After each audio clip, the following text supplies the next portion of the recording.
Most weight loss apps cost a lot of money and are a complete waste of time. In fact, a lot of them will put you down the wrong path and actually can cause you to gain weight. But there are some pretty useful and free apps that I found to be really helpful for my clients and community to help them achieve their goals. So today I'm sharing the 5 most underrated weight loss apps that are free and that you might want to start using today. My name's Autumn and I'm a certified clinical nutritionist with my master's in nutrition human performance, and today's video is sponsored by LMNT. More on them in a bit. Okay, so this first app is called Cronometer.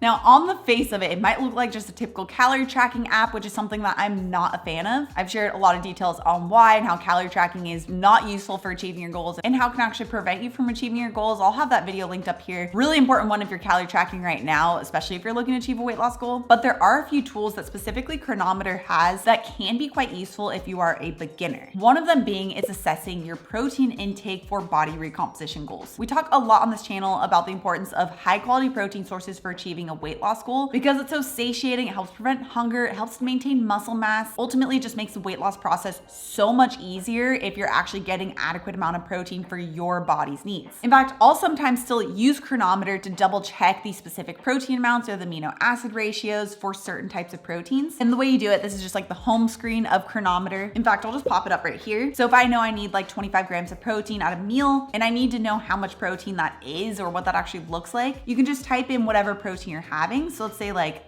salmon. You'd look this up, click on it, and you would just double check the amount. So here it says, okay, 1 ounce is 7.2 grams. So to get to the 25 grams, and I'll probably need about 3.5 ounces. There you go, perfectly 25 grams. You can see it listed there, 25 grams of protein. I just love how it has a complete breakdown of so much information. Like here you can see the full breakdown of the various amino acids, which is very underutilized. It just gives you a lot of information that can be helpful from not just looking at calorie tracking, which isn't very helpful, but looking at making sure you're eating high quality nutrient dense foods and getting enough adequate protein for your body's needs. Something else I like about Cronometer for beginners is if you are carb sensitive, or if you're really insulin resistant and you're trying to monitor your carbohydrate intake, you can double check the starch content of different foods. So let's say we're typing in sweet potato, and let's say you're very carb sensitive, you know that the starches aren't going to work for your body. So you can just take a look at this. And what I do also love is that it lists the net carbohydrate. So you don't have to do the math if you are trying to stick to a certain carbohydrate number because you know that you are carb sensitive, but you can just scroll down and you can look specifically at the starch and sugar content. So you can see here that it says starch content 10.6 grams, sugars 9.7 grams, net carbs 26, fiber 5. So for somebody who might be very carb sensitive, this would be really informative where they might want to make a different decision on a lower starch content food. Like let's say if we were like, okay, that's a bit high, we can look at butternut squash as an alternative. You can see here for 1 cup, the net carbs is 14.9 grams. Then we'll scroll down as well if you want more of that in-depth information, and the starch content is only 5.5 grams. So you get a significantly lower amount. And I hate with a burning fiery passion other tracking apps because they really push you to use the typical USDA guidelines of really high carbohydrate diet with a lot of ability to have added sugars or refined carbs that is not going to make you feel good or not help you achieve your goals. And anybody who's used something like MyFitnessPal, which is like the bane of my existence, I'd use this all throughout college for my nutrition degree and I hated it, but it also just tends to freak you out from incorporating high quality fat or protein sources because it'll show like red markers if you've hit too much of certain types of fats or proteins, which might make you think like, oh gosh, I need to lower that amount. And I don't recommend like just generally tracking for everybody, but I do know that it can be useful if you are a beginner to get an idea of what's in certain foods so that you can better inform the decisions that you're making around that food. And then once you get the idea of what's in different foods, you don't really have to be using it anymore. Cronometer is a free app. It also comes in paid versions, but you absolutely do not need it. The free app has so much information. Now, who this is good for? Definitely someone who's carb sensitive and maybe you aren't as sure on which foods are going to be really high in starches or carbs. Using this initially can help you to give a better idea of what types of foods are really starchy, or for someone who is first learning more about protein and protein content and you need that better idea of how much protein is in each different type of food. Also amazing for someone who is sick and tired of the traditional guidelines continuously failing for them because all of those other apps, that's all they follow. I love that Cronometer doesn't follow that. So it's the one tracking app that I do recommend. I just don't generally recommend tracking continuously continuously. Now, before we move on to the next apps, I want to give a huge thank you to today's sponsor, LMNT. LMNT is an amazing zero sugar electrolyte company that was created with fasting or lower carb eating in mind. As you guys know from watching my channel, it's really easy to lose a lot of water and a lot of sodium when you first start cutting out sugar, refined carbohydrates, or when you're using intermittent fasting. And that can result in things like headaches or muscle fatigue, low energy, or even constipation. So definitely making sure that you're getting enough electrolytes is so important for feeling great and making sure your body is running the way it should. I like using LMNT's unflavored or their flavored options. I'll stick to their unflavored during my fasting period, and then during my eating window, I'll have their variety of different flavored options. Typically, I have about 1 packet per day, but on days where I may be going out on a hike, it's really hot out, I'm really sweaty, I'll sometimes have 2 packets on those days. And LMNT comes in these little packets that make it really easy to use. You just tear open the package, dump it in your water, you give it a shake, and you're ready to go. And right now, LMNT is offering my viewers a free sample pack with any order. That's 8 single-serve packets free with any LMNT order. It's a really great way to test out all 8 flavors, so you can get yours at drinklmnt.com/autumn. It is only available through my link, so make sure to check out drinklmnt.com/autumn. The link will be in the description down below. Okay, the second app is not a weight loss app at all, but I have found it to be really helpful, especially for those who are intermittent fasting, and it's the Reminders or Calendar app. So the Reminders app on your phone looks a little something like this. This is an iPhone, or you could just use a typical Calendars app, but I just find myself relying so much on the Reminders app. And especially when you're intermittent fasting, believe it or not, it's actually really easy to forget to eat because your hunger levels just start to go down. And although it's great to not feel hungry all the time, it's also important to make sure you're getting all your nutrient needs in. And this is something that I found to set a recurring reminder or a recurring calendar appointment on your phone. So you get an alert to remind you when to eat, especially for those meals that you find that you're accidentally skipping because you're not as hungry. So who this is good for is definitely someone who's using intermittent fasting and finds themselves forgetting to eat their meals and might need that little bit of a reminder. Okay, the third app is the Arboleaf app. Now this is a free app, but it does go along with a scale that you would purchase. The scale is usually only about like $25 or $30 on Amazon, and it's such a better scale than the traditional scales for keeping track of your progress, because I found it so important to make sure that you're keeping track of not just the overall weight. That's actually a really useless number to keep track of. Instead, keeping track of the muscle mass and body fat percentage. Those two numbers tell you if you're maintaining or losing muscle, or if the weight you're losing is even body fat at all, or if it's all muscle, or if it's just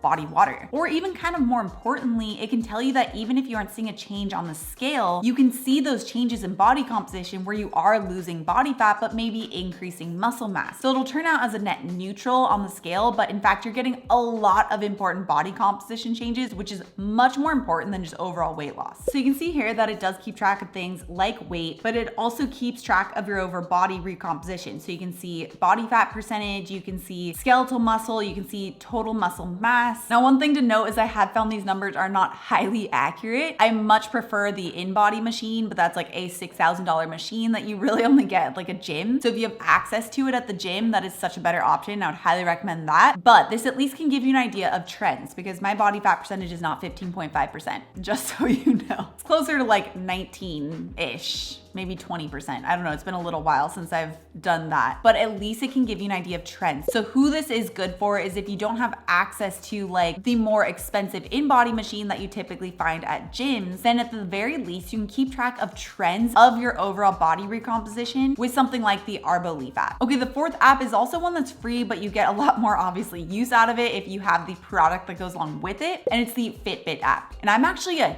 huge advocate of FitBit app. I love the FitBit app, especially if you're really data driven and if you are trying to look at other areas of life and wellness that you could improve upon to see better results and feel better as well. This is something I used a lot in the beginning of my wellness journey, especially from the sleep perspective. So the key things I found to be really useful with the FitBit app is, first of all, obviously keeping track of steps. That's a very useful number, because the more active with walking we can be, the more we're going to be spending time in that fat burning state and less time in just that sedentary sitting state. But some of the things that I found actually to be more important is, first of all, this hourly activity tracker, which is where it keeps track of making sure you got up for at least 250 steps every hour during certain times of the day. So I have mine set from like 7 a.m. until I think 5 p.m. The reason why this is so great is because it helps to break up those sedentary moments throughout the day. So you're not just getting all of your activity in first thing in the morning or sometime in the afternoon, but you're also getting activity in throughout the day. Even if it's just getting up to walk to the bathroom to get your 250 steps for that hour. Those little movements add up so that you're not just sitting all day. The other one that I have found really useful as well is the sleep score,